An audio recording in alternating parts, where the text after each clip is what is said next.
Hello, everyone, and thank you for joining us for another segment of our learning journey. If you haven't already, please take a moment to like, share, and subscribe. Creating this content takes time and dedication, and your support, especially through likes, sends a strong message that you value this work and want to see more. I'm committed to continually improving the quality of what I bring to you. Today, we will examine Jamaica's gun violence and rogue AI threats. Let's explore it together.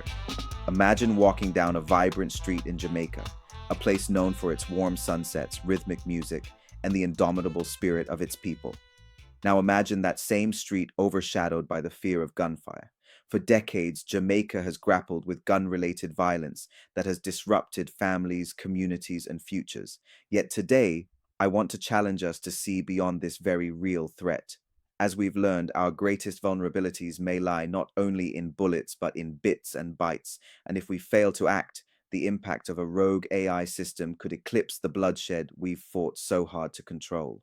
In 2024, Jamaica recorded over 620 homicides, with nearly half linked directly to gang-related activities. This staggering figure placed Jamaica among the nations with the highest murder rates in the Western Hemisphere.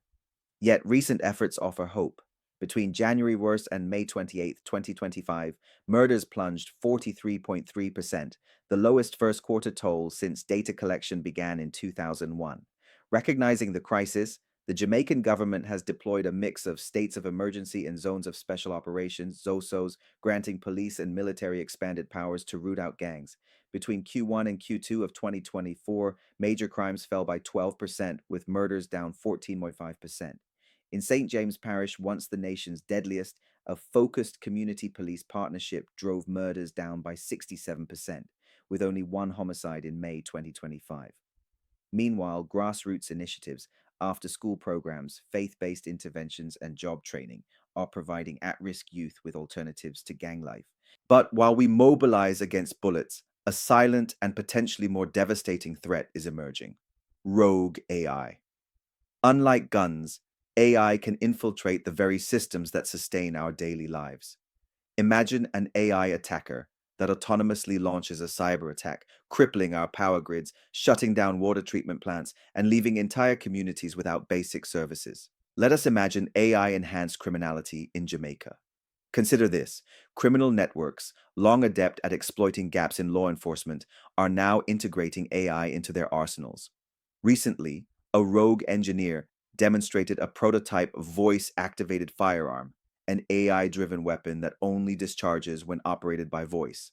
AI as an autonomous attack coordinator is no longer theoretical. A recent policy analysis warns that adversaries could deploy AI agents to plan and execute coordinated cyber and physical attacks, targeting everything from electrical substations to emergency response systems without human oversight. Why AI could be worse than guns. Scale and speed. A single AI bot can simultaneously target dozens of critical infrastructures, flooding emergency hotlines, corrupting water distribution controls, and triggering cascading blackouts.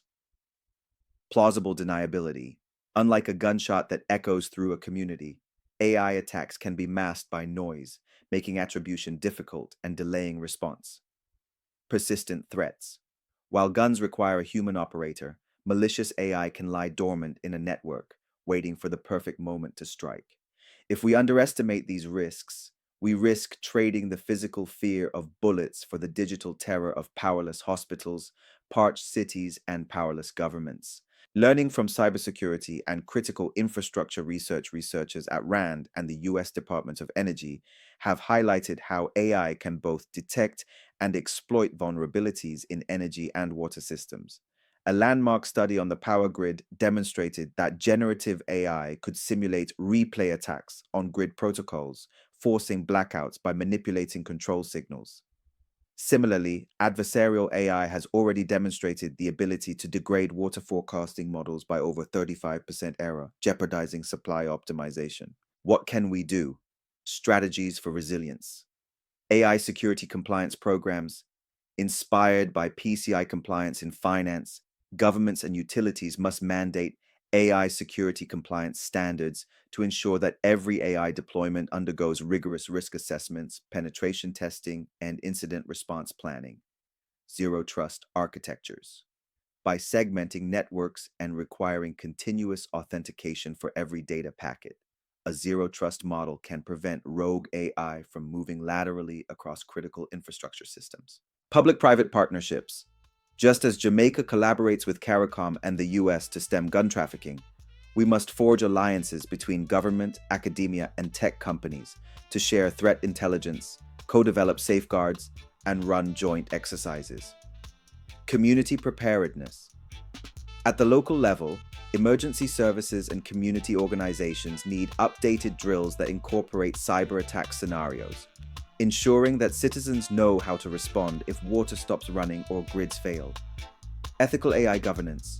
Policymakers should establish independent oversight bodies, akin to the Office of Utility Regulation, that review and certify AI systems before they touch critical infrastructure. A call to action for Jamaica and beyond. Jamaica's journey from a gun capital to a nation driving down homicide rates shows that focused policy, community engagement, and international collaboration can turn the tide. Let us apply those same lessons to the AI frontier. We must act decisively, implementing robust compliance frameworks, investing in resilient architectures, and fostering a culture of preparedness. Imagine a future where Jamaica not only exports its world-class music and culture, but also leads the Caribbean in AI security, demonstrating how small nations can punch above their weight in safeguarding both their guns and their data. Conclusion: we stand at a crossroads.